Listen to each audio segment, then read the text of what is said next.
Welcome to episode 1 of Turn Back the Clock. Your hosts, I am Adam from Splendid Sports, and that's Dylan from Double D Vintage Baseball Cards. How you doing, Dylan? Very good. Thank you, Adam. This is exciting. Our first show. It's always fun to jump on with you here. This was an idea we've been rolling around for quite some time. So I want to start off first with kind of just running through what this show is going to be and the format. Basically, what the idea is, it's going to be probably a half-hour show, maybe a little less, maybe a little longer, but we're going to try to keep it to about a half hour. You never know with these things. But the idea, it's a pretty simple format that we want to do here.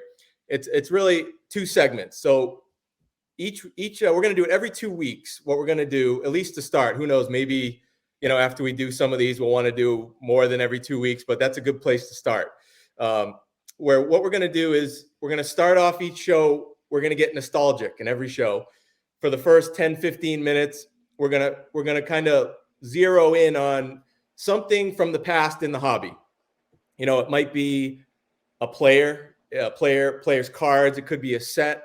It could be price guides. It could be a year. I mean, it could be anything basically hobby related that we feel like we want to just talk about for 10-15 minutes. And then we're going to end the show for about 10-15 minutes with something current, future topic. So not something in the past so much, but something that might apply to people who are more interested in hobby news of the day and future predictions, things like that. A lot of opinions. We're going to give a lot of opinions on this show. But that's kind of the idea. And who knows, maybe we'll change that, but that's what we're running with to start here. Does that work with you, Dylan? Do you like that idea? Sounds fantastic. I'm excited. So the one of the questions when I mentioned this to a few people, the name of the show, Turn Back the Clock, a couple of people asked me, so are you going to talk about the Turn Back the Clock cards on every episode?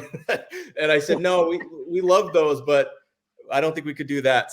But we did feel like for the first episode here, it makes sense. For the first episode, we're going to talk about the Turn Back the Clock cards, because that's one of the things that actually, Dylan, when we first connected over YouTube, I realized there was someone else out there who had a deep love for card on cards or cards on cards, whatever you want to call it. And Turn Back the Clock cards, I've always been a huge fan of. We'll get into why. We're going to show some of our collections of those cards and the originals. But when I connected with you and found out that you were a huge fan of the Turn Back the Clock cards, also cards from even before that, like the 75 cards where they got you're collecting that MVP set. That's cards on cards. So that was something that kind of brought us together early on. And so it just made sense to name the show Turn Back the Clock, because although the whole show isn't going to be about nostalgia and going back, that's going to be a big part of it. So that's where that came from. I think we should get into it here, because I actually have an old article that, the thing with these Turn Back the Clock cards, I've always felt like they really get brushed over. You don't hear much about them at all. I mean, I know I'm very biased, but they're very inexpensive. So that tells me that there's not a huge demand for people that want to collect them still. So I think I want to give those cards some love. I want to obviously show some cards, but also bigger than that, I want to explain why I feel like they're overlooked and should be given more credit for what we're seeing today with vintage cards. So let's I got an old article here, Dylan. I'm going to pull this up. Let me know. Can you see that? Perfect. All right. So Fernando, I got to give a shout out, because this is a blog called Night Owl Cards. I don't know the guy who runs this blog, but it's up to date. Like, he's still doing posts as of a couple days ago. So it's a blog that's been around for years. I would recommend checking it out, nightowlcards.blogspot.com. But this is an article that he did back in 2014. And it was basically the only article that I can find about these cards that really goes into them. So I'm going to put a link in the show notes here to this article. I recommend people check it out. Again, I think I reached out to this guy over social media months back, but I never heard back. So I don't know. I don't know who he is, but he does a great blog here. So I kind of want to dig in first, Dylan. You and I were just chatting. I'm going to go to the real quick. I'm going to go scroll down here because look at those ones. yeah, look at that. Dude, we were just talking about this. So the history of Turn Back the Clock goes back here to what you see here, 1977. These are the 1, 2, 3, 4, 5. They had 5 Turn Back the Clock cards, but they're really not the cards that I'm most nostalgic about, because these are not pictures of actual cards from the past. They're just kind of, it just goes into like 10 years ago, Yaz had the Triple Crown, stuff like that. Still really cool, but this is the actual origin of the Turn Back the Clock. I know you got the Yaz, right? Yeah, I got the Yaz. And that was funny because we were talking and we were like, I'm like, wait a second, that's so weird, because for some reason I still hadn't in my brain didn't register that these started in 77. Even though I had it in my hand, I'm like thinking this is like a 90s card. Yeah, look at yours. Yours is so nice. What is yours graded there? A 9? That's a mint 9. Oh man, mine's graded a PR. Still looks good.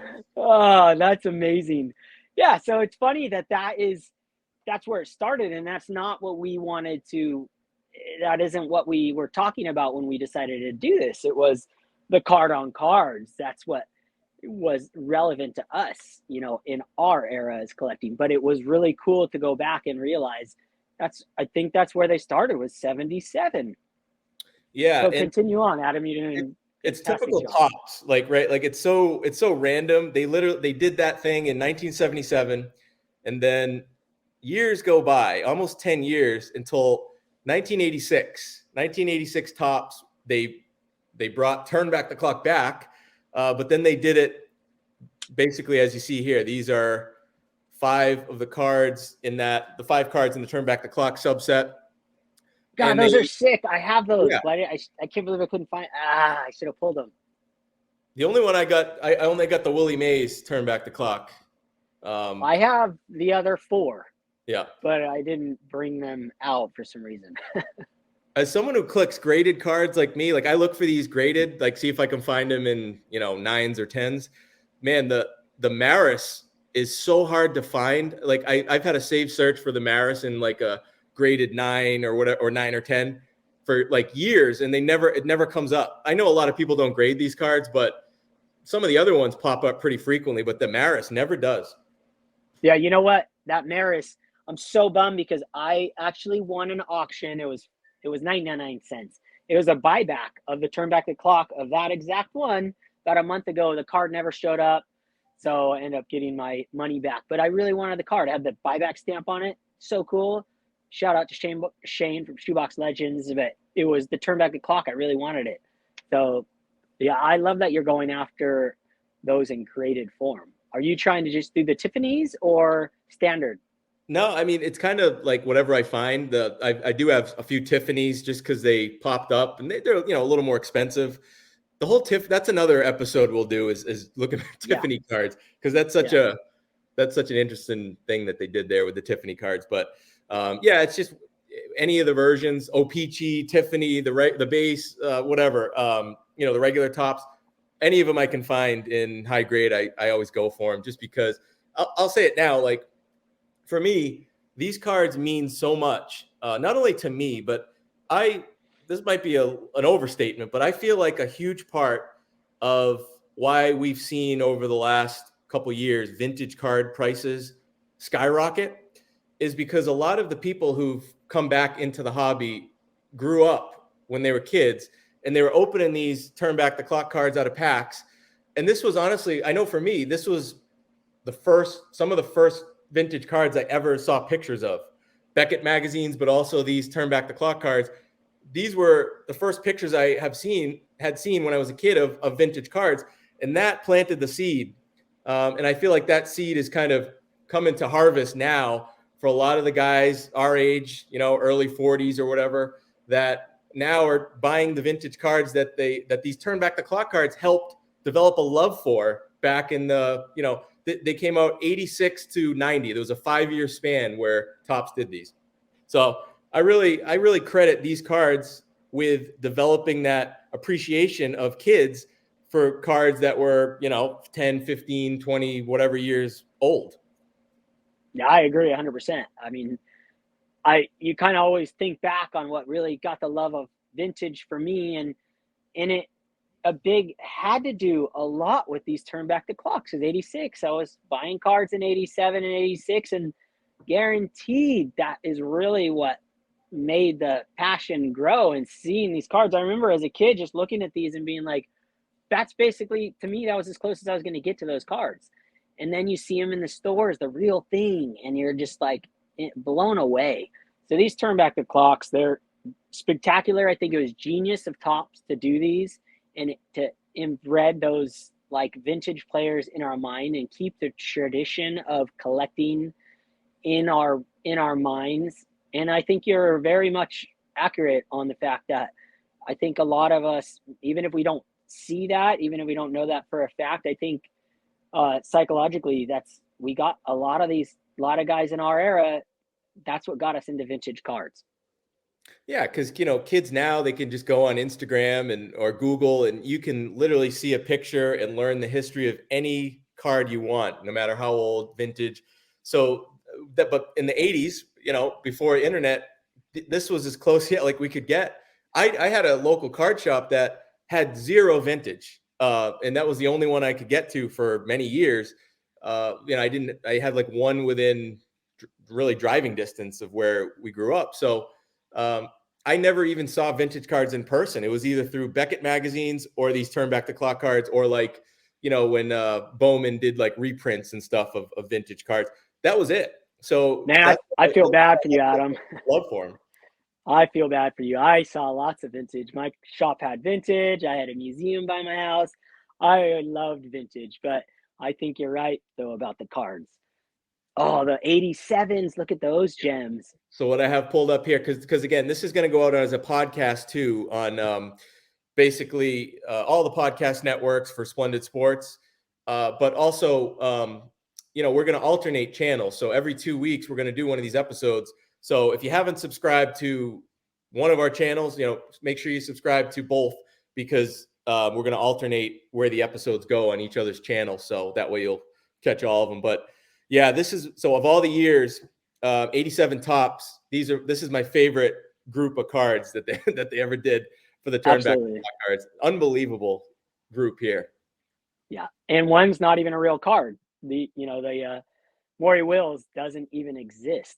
It's just, that's what I love. They made up a card for Maury Wills. And you know what? We should show some of ours that we have, because I got another one right here. Blast me on the full screen. Do that? Here we go. Hold on one sec. Let's get you. So just like that Maury Wills, this is a 1990s Fred Lynn 75 Topps. Yep. And that card did not exist because that was his rookie year. So you got the combo here. It's the same photo, but it's a different card. So I love that Topps made up a card. I just think it's really cool to see that. And this is his MVP and rookie of the year season as well. Yeah, I love these cards. They're just fascinating. Let's pull up another one. Do you have the 70, the 1990s with the 70?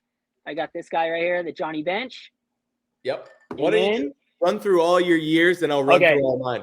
Okay, let's do that. So I got the 70 Johnny Bench, 1970 Topps Johnny Bench. Wow. And this is his MVP season as well. So just a special card and a high number card as well. Just an awesome one. And then I think this might be my favorite one because I'm obsessed with Bob Gibson. And this is a 1988 Topps card. And this is Bob Gibson's MVP season with his 1968 Topps card showing. And then I have his 1968 Topps card right here. And this is one of my favorite cards of all time. I just love Bob Gibson, and this is just a special card. And then my next one here, I've got the Sandy Koufax from 1990 Topps, and it has the 1965 Topps Sandy Koufax on it with the Dodgers. And I have that card right here. And that is a beautiful 1965 Topps Sandy Koufax. PSA 4 And then I got one more here. I've got, let's see if I have where'd the card go?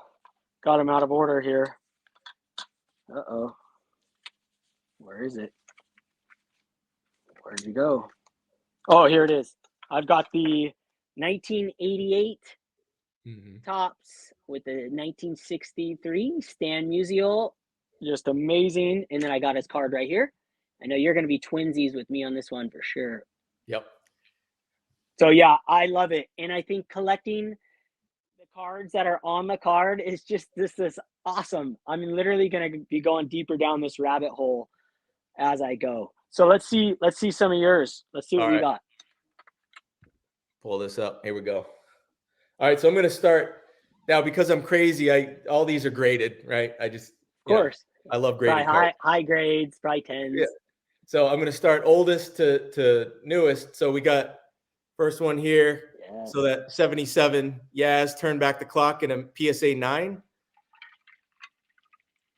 Then we got, this is a 86 Topps Willie Mays PSA 10. And this is a Tiffany. So it's got the well done back there. Wait, before you move on from that one. Now, we were talking before that 86 and then 89 are the exact same design. So if you get a chance, show those two at the same time. Let's see it. You have that. You don't have that Mays 71 though. You said you sold it. Yeah, I used to have a BVG Mays of the 71. Honestly, the only reason I had it was because it was one of the cards on the turn back the clock cards. I don't love the 71 Mays. He looks angry. And so I ended up selling it. I don't know if I'll ever get another copy of the 71 Mays just for having this collection, but not one of my favorite cards. So I ended up selling it, and we'll see. But yeah, I don't have that original yet. Again. Well, how many Mays cards are really good looking? Not that many, but you still got to have them. Yeah, because he's Willie Mays. I mean, yeah. Well, you know what? One of these episodes, Willie Mays will be the turn back the clock, and we'll just run through his cards. But this is my favorite turn back the clock card of all time. Oh yeah, I know it is. Roberto Clemente, and this is a PSA 10, 1987. And so we got the original 1972 Topps, my favorite Clemente card of all time. Show that one real good. That is looks like a 10. That's the nicest 72 Clemente you could ever find. Man, that thing's nice. Those are hard to get centered like that. Whew. Yeah, PSA 6, but yeah, good centering. Wow. And I don't know, man, something about this card. He's tossing the ball. He, didn't die. He died not too long after this in a plane crash. So it's just, I don't know. This is like, man, this card is just unbelievable for me. And then I got the 87 Topps Yaz in a PSA 10. Is that his Triple Crown year? Yeah. Is that his Triple Crown year? Triple Crown year. And then I got the original, another card that's so tough to find centered. And this is a PSA 5 of the 67 Topps Yaz card, and great copy here of that. Nice one there. And now we're in 88, where we got Stan Musial. This is a Topps Tiffany PSA 10. Ooh. Topps Tiffany. And then they got this pretty high grade here. I got the original in a 7.5 SGC. Yeah, you beat me. Nice. Mine might be better centered than yours. I'm trying to see. Nah, yours looks pretty dang sharp. Mine might be trimmed. I don't know. Mine looks like it might be trimmed. I'd trade you. Yeah. I don't know how to trim cards, but someone might have done it. All right. And then maybe I'm going to say my second favorite ever turn back the clock card is the Hank Aaron 1989. Yeah, 89 turn back the clock home run king card. I opened so many of these from packs, and man, just because you hear so much about Hank Aaron as a kid, and then you're opening cards and you're like, wait, that's an actual card, that original card, that thing's incredible. And so I don't know, a little while back I was able to get this one here. So this is a PSA 7 of the 74 Topps Home Run King. Great card. That card, that 74 Hank Aaron special is so hard to find centered. Yep. That is very, very nice. I actually don't have one. Shane Shoebox Legends has my old one. That's it. It's gone. Man, I had saved searches for a long time for that card, and yeah, you'd look at them like, nah, like because there's a lot of them, but yeah, it's tough to find the one you want. You know. It's tough. All right, and then a few more. I got this is an O-Pee-Chee of Sandy Koufax, 1990 PSA 10, and we got the original 65 Topps. I got this one old school label PSA 7 of the Koufax. I love Koufax, so I had to go kind of big on that one. And then best catcher ever, 90 Topps, PSA 10 Johnny Bench. And original 1970 Topps, Johnny Bench in an SGC 7. Wow, we're twins again. We both got that in SGC. Yep. Mine's a 5. And then last again. I also got what's funny, because you're an expert at the 75 Topps set. I'm not. I was going to say, I'm glad you went first because I was going to say I need to get this card because I didn't know I thought this was a card. But this is the 90 Topps Tiffany Fred Lynn in a PSA 10. So thank you, because now I don't need to get, that's a card I don't need to get now. So well, it's still a card. It's still a card. Yeah. It's the same photo on his rookies card, and this was only $3, the one I got. So it's an easy card to get. Oh, and then last thing I wanted to show. So this is because there's a larger point to this one. This is a 2021 Topps Now Mickey Mantle Turn Back the Clock SGC 10. Of the 87 Topps style design. But the reason I wanted to show this is because I feel like Topps, they're still kind of they're doing the turn back the clock thing still, but it's not the card on card. Like this is, it's basically it's talking about a game-winning home run he had in 1960, but it's not, it doesn't go back to a Mantle card, which I would love to see Topps and Fanatics bring turn back the clock back with the card on card, and so they're still doing it, but yeah, it's not the same. It's not, I don't think it's what we're looking for here. Let's go Topps, step it up. Like that you can do turn back the clocks of like Mike Trout rookies now. You can just go back, give me some Koufax rookies and, give me the Clemente rookie and the Hank Aaron rookie, turn back the clock. Come on. I love it.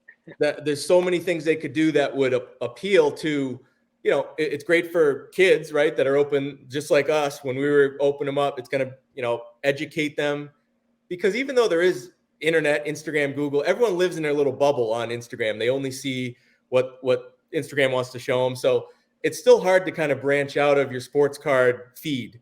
If your feed is all modern stuff, you're not going to see a lot of the vintage cards that are out on Instagram and all these places. So by Topps doing it, I think they can expose kids to players and cards from the past, but it also would appeal to guys like us who would definitely, I'd be more interested in buying those products if I knew that turn back the clock cards were in them. Yeah, that's why I buy Topps archives, because at least I can see the newer players on the old vintage card. But I'd rather see the turn back the clocks too, for sure. So let's pressure Topps into doing that. That's a good idea. Keeps everyone in the hobby. Yep. It's all like these cards are they're fascinating to me because it was just like a small window. They brought it like the brand out, turn back the clock in 77, and then just quickly 87 we just looked at. Look at that Reggie. That Reggie's such a classic card. Yep. 77. And then here's 80. You see 87 here. Nolan Ryan. These are cards. I don't have any of these. Jim, other than the Stan Musial. Jim Rice, Ron Blomberg, Bob Gibson, Stan Musial. That's 89, yeah. 88. That's 88. 88. Yep. 88. And then moving to 89, you got Doc Gooden, Lou Brock, Hank Aaron, Tony Oliva, and awesome Gil Hodges. Yeah. Which is awesome. Like they did a turn back clock. Gil Hodges. I mean, that's just classic. Yep. And then the last ones they did was that 1990. They even had Wait, who is that? Who is this guy here? Dick Hauser. Oh wow. Wow, I he didn't didn't even make the know that. cut. Wow. I didn't know. I don't even know who that is. Never heard of him. Never heard, yeah, never heard of him. But yeah, Koufax was the big one. Obviously, then Johnny Bench, Fred Lynn, and Mike Schmidt. Look at this Oh one. yeah, Schmitty on the 80. Wow. That's a glorious card. But yeah, and that was it. And then they ended it. And again, read this blog. Any guys who watch this video, I would check this blog out because he makes some great. I'm not going to go through everything he wrote, but he makes some great points. Some of the ones that we've echoed, but yeah. And then there's the original, where it started. So pull this back up here. That was great fun. I feel like I just found another, deeper rabbit hole for me to go down because there's a few of those that I hadn't seen in a while, minus from the article. But yeah, me and my card, I got a little addiction. So continue. I wish Topps would they're always so secretive. They never tell you hey, here's the person who came up with this design for this year. Oh, I wish Here's we knew all the that. guy who 30 years ago thought of Turn Back the Clock or whatever it was. And he came up with that idea, or she came up with that idea, and I don't know, they just never, there's no information on a lot of these things. So that's why it's so interesting. There's literally one blog post from almost 10 years ago that talks about it, but other than that, that's it. You know what? Just super sidetrack note, but so my wife is an artist and she worked for companies for 10 years, full time, all these different companies from home. And there's no credit ever given to the people who actually do the artwork. But the world is changing, and that's changing. And look at Topps. They do the Topps projects and the Topps Nows. There's certain projects that they do, and they're giving credit to the artist. I love to see that. I wish they would tell us who did the artwork on the standard Topps and who came up with that design. I think that's it's like they kind of wanted to keep all that stuff secret for all these years, just like in all the other companies. But in reality, celebrate the artist too. It makes more sense. I want to buy more if I know who's behind the art. Side note, but I love your thoughts on that. Yeah, absolutely. So that was we could talk for hours about these cards. Yeah, we better cut it. That was our ode to on board. Cards. Every episode will not be about those cards, but will we mention them again? Probably. We probably will. When we pick one up, we'll show one off. Absolutely. So that was that. That was us going back, turning back the clock, getting nostalgic. We're going to end the show here with a segment like we're going to do on every one of these, where we're going to get more current, more future stuff. I figured, because you always inspire me. Every time multiple times I've heard you on other channels, your own channel, when you talk about your views and your thoughts on the future of sports cards. We're not even necessarily talking all about pricing, but just the popularity of cards. We've seen, in my lifetime, there's been two major booms. In your lifetime too. The card boom of the era we were just looking at, 80s and early 90s. I'm not going to use the term for that era that we've renamed to the boom era. So the original boom era. And then we just had one. Maybe we're at the tail end of it or whatever. I don't know. But, the pandemic boom or whatever it's going to be called in the future. And I've heard you say multiple times that you feel like there's going to be a future where there's another boom, maybe multiple ones, but you think even bigger than we've ever seen. So I want to really talk about that for a few minutes. I want to talk about, first, tell me why. How do you see it happening? We're not Nostradamus here. Nobody's guaranteeing anything, but it's opinions. So I want to get more into why you feel that way and how you feel like what's going to come together in the future where that's going to happen. Oh man, this is great. So I straight up front, I'm an optimistic person. I've been optimistic my whole life. I don't know what it is. Who knows? But I always just see the bright side of things, for the most part, and just see a future that's brighter. And in sports cards, I mean, everyone thinks that was the major boom that we had during COVID. I think that was the beginning stages of a major boom in sports card collectibles.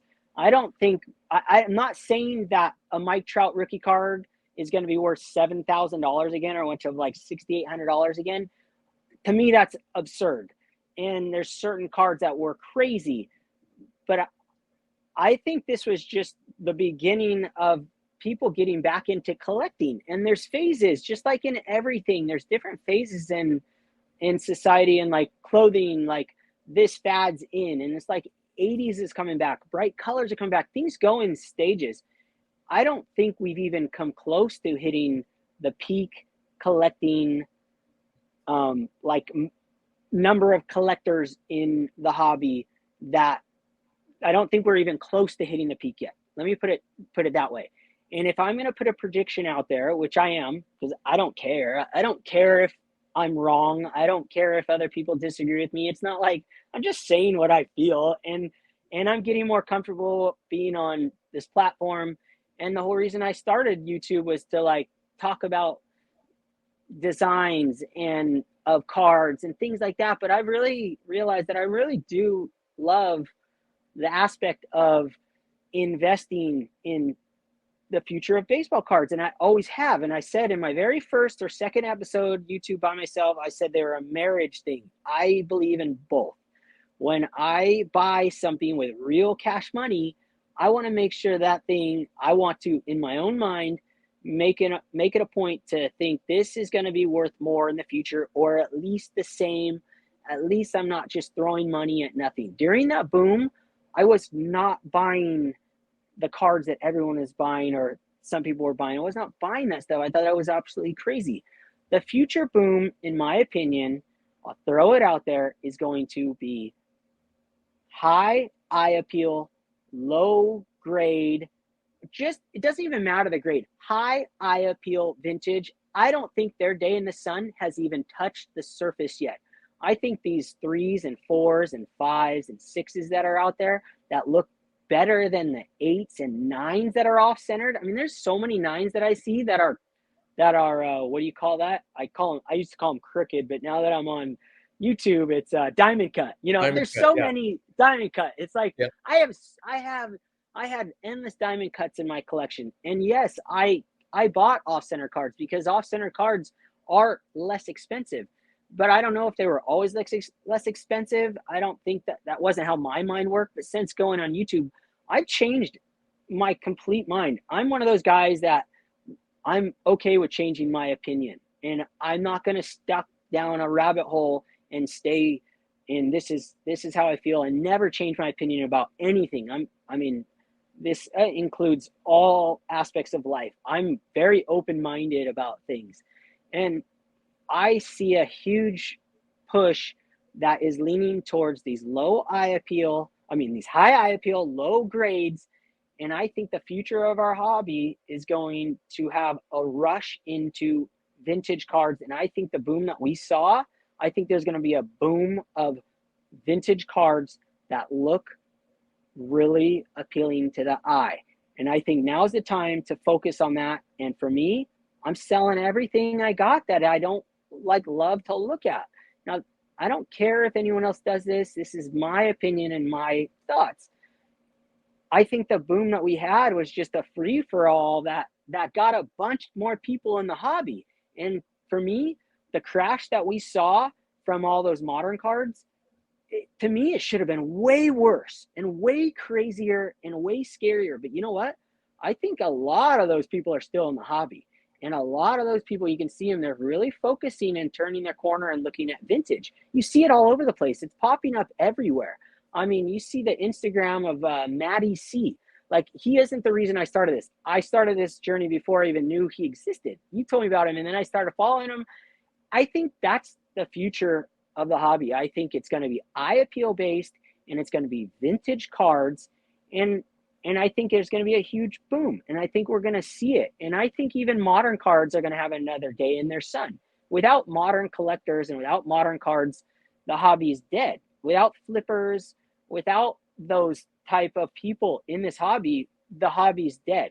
So I don't think any of it's dead. These guys are still in it. Like, we lost a lot of guys, but man, people still buying modern base cards, and they're still buying all these parallels, and I'm fine with that. I don't think they're going to see the day in the sun that they had during COVID. I think that was just like in the stock market, it just boomed for no reason. All these companies that made zero money took off for no reason, is all speculation. I think that's exactly what occurred in the sports hobby, but I think we rebounded. I think our landing, our crash landing was very soft compared to what it could have been. And the vintage, we didn't see a crash. The cards that I was buying in the middle of March when things were at the peak were like leaders cards and things that hadn't even moved. Ted Williams cards, they've been the same price since I was a kid. They were $300 in the Beckett in 1987. They're still $300 in fives. Like there's so much area for vintage cards to move up, and they've finally had a day in the sun. But you know what? During that boom, it was really the big cards that had the boom, the Hank Aaron rookies, the Mickey Mantle rookies, these other cards that really shot up, the Willie Mazes. Some of them have settled down a little bit, as well they should, because a lot of those weren't good eye appeal and they weren't the right cards to buy. So my prediction, throwing it out there, roll me under the bus, I don't care. This is my collection. I can do whatever I want, just like you guys can do whatever you want, think however you feel. My thoughts are there's going to be a huge boom ahead in the collecting space, in baseball cards, in basketball cards, and football cards, everything. And I think it's going to be coming in the vintage realm. And I think it's going to be the high eye appeal, regardless of the grade. That's my prediction. And like it or not, it's totally up to you. I'm just going to throw it out there because I'm in this world now, and I like to put my opinions out there now. So I love when you say stuff like I was telling you earlier. I get fired up when you because I know you believe it, and I believe it too. Like, let's just say this: I want that to happen. I'm hopeful, but I'm not. I have a hard time making predictions because I don't. I'm not really in tune as much. I'm getting more as I talk to more collectors and stuff. I know what I'm probably going to want to have in the future in 5, 10, 15, 20 years. I'm pretty confident in myself, but I don't know like others. I don't know what kids like how many kids came back or came into the hobby over the last couple of years. I don't know. I've heard they're at shows. Now, I wanted to say this though.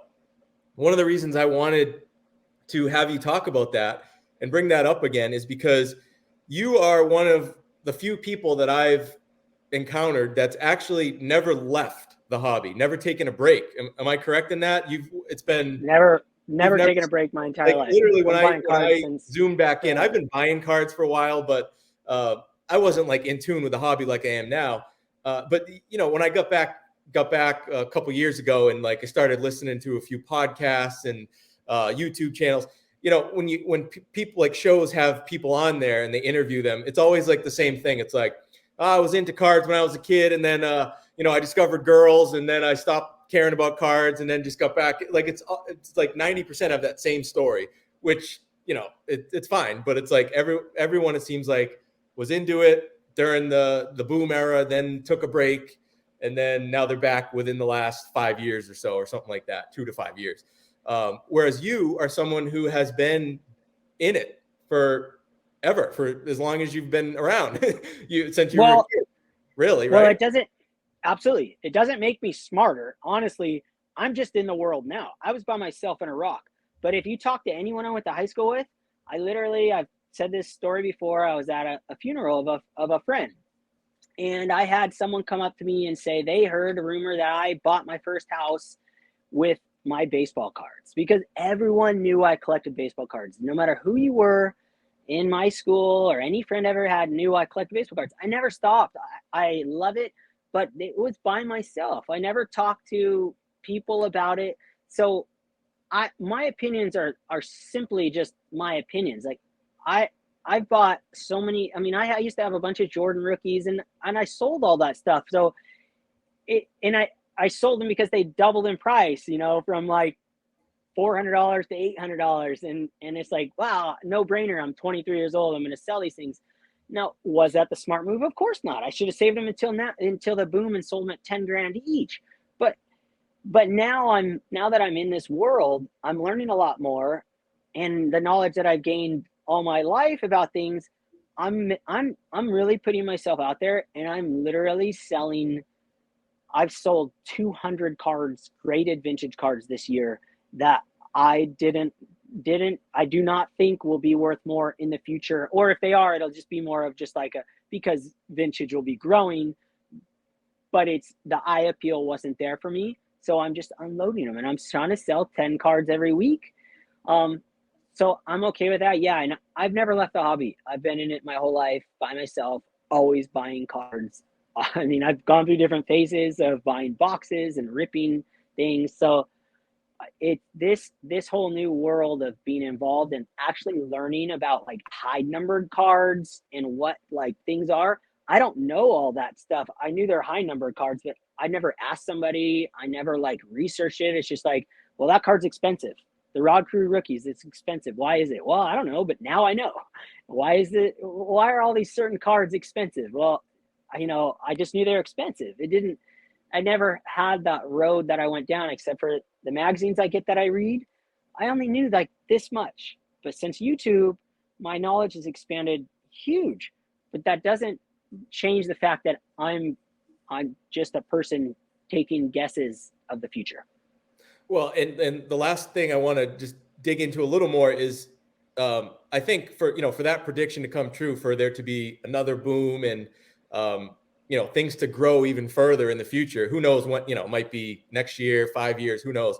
But I think like you said, it has to be in the form of more collectors coming back, or Fanatics or Tops or whatever, somehow generating new collectors through their marketing, whatever marketing they're going to do, and promotions. How do you see that happen? Like, I know there's been, like, if someone who collected cards like you and I in the 80s, there's been a lot of those, that, including myself, who found their way back, right? That's a huge percentage of the people that are added to the hobby over the last couple of years, is people who came back. But maybe do you see like even more of those, like ones that haven't come back yet, but that will over the next period of time? Or do you see more like just brand new collectors, kids, or, whatever, guys our age or whatever, that just never did it when they were kids, but want to all of a sudden start? Like, what is this? What does the new collector look like, do you think, in the future? Look, I that's like one of those things. It's like where all the collectors came from during the boom was because everyone was bored and they're at home and had nothing to do and going back.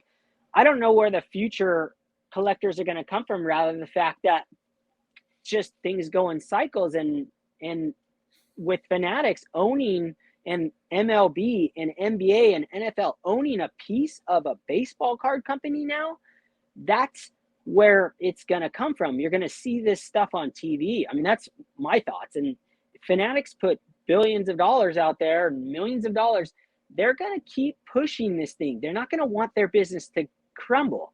Now, with all this said, the economy has to do with everything, right? So whether we keep crashing in the baseball card world or not, when the economy gets better, that's where my predictions come in. It's not like I think that's going to beat the economy. If the economy crashes, baseball cards are going to crash too, and sports cards.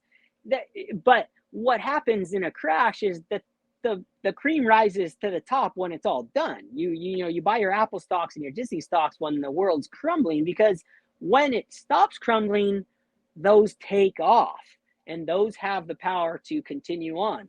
So it's no difference for the sports card world. We have the momentum. We built that momentum. We have the collectors coming in. We have the future of Fanatics, who spent all this money at the peak of the paid a crazy amount of money. They're going to want to keep this thing going. And Major League Baseball and basketball and football, they all own a piece of Fanatics. So this is a big, I think the push is going to be coming from new collectors, of course, because new collectors are that's how it works. And the new collectors turn into vintage collectors later in life. And a lot of people don't agree with that, but I wholeheartedly agree with that. And that's how it happened to me. That's how it happens to anyone. And then when you see crashes like we just had, it really pushed people into the vintage world. And a lot of the people, all these investors and these kids, they're starting to see that. And that's just the beginning. And then if they just learn just a little bit of it and they start understanding it, I mean, modern cards are awesome, and there's always a future for that. So I think that's Fanatics' job, is to get more collectors involved, and it's the YouTube community, guys like, I'm not going to mention names, but these other investor type shows that have all these influencers, they're really pushing for kids. Some of them are very good, and they really want to get kids involved. That's the future. Get the kids involved, get them collecting and organizing cards and doing things like that, and that's how we grow. And that's my thought, is we're just on the cusp of growing this hobby way bigger than it was in the past 15 years. And you always hear like, oh, kids aren't going to care about Hank Aaron and Willie Mays or whoever. But it's on the other side of that, it's actually way easier to learn about the legends of the past than when we were kids, right? We talked about that. Absolutely. The best thing we had was Turn Back the Clock cards, Beckett magazines. Now they got it just at their fingertips. They could learn about any player. They could watch any documentary. They could do anything they want to quickly learn and develop some sort of a connection and, appreciation for whether it be baseball, basketball, football, or whatever, players of the past. I think that that doesn't get mentioned enough, that like technology is really allowing that to change the game in a way, because this is the first real generation over the last whatever period of time that can do that. We didn't, but our kids and so forth can. So I think that needs to be mentioned too. But yeah, I love hearing that, because everything feels negative, right? When you watch sports card shows and its prices are down, and and so I wanted to inject a little positivity, and there's nobody better than you to do it, because you believe it, and you can tell that you're not just saying that because you hope it comes through, but you believe that's going to happen. And I believe you, because I always said I know more about sports still than I know, because I've watched a ton of sports for years and years and years. I know more about sports and sports history and stuff like that than cards. I'm gaining with the cards a little bit, but I feel like you know a lot more about cards than I do. So I know nothing about sports. So yeah, and you don't know probably as much I read about vintage players. Yep. All right. Well, I want to throw one last thing out there, which is anybody watching this in the comments, I want to make it a feedback show, interactive, where give us suggestions for, like we said, the show is generally going to be 2 topics, one about the past, one about the now and the future. Give us ideas. Let us know what you'd like us to talk about. I think we could probably bring some guests on from time to time who might be experts that we're not in certain things, or players that we want to look back at that, maybe there's people that can bring more expertise, and we can kind of just come along for that ride. So there's a lot of ways we'll go with this, but please give your feedback on what you'd like to see talked about on this show. I'd love to hear it. So anything else you want to say before we sign off here on episode 1? I appreciate you guys for listening, and these are all just fun opinions, fun things to talk about. And last thing, I do think you nailed it with getting the people into the hobby as far as the technology that's around nowadays. I'm brand new in this whole technology world, and I'm learning a great deal. So imagine all those collectors as kids that have the access to everything that is out there now. There is not going to be a lost generation that doesn't collect vintage cards. That's not going to happen. It's going to be around forever. So keep collecting and just have a good time with it, and go down the rabbit hole you want to go down. That's it. That's all I got. Thanks, guys, for watching. We'll be back in 2 weeks, and we'll be on Dylan's channel, Double D Vintage Baseball Cards. Make sure you subscribe to both. Subscribe to the podcast, because all episodes, regardless of what YouTube channel they go on, will be on as a podcast. So thanks, guys, and we'll be back. Appreciate it. See you, Dylan. See you guys.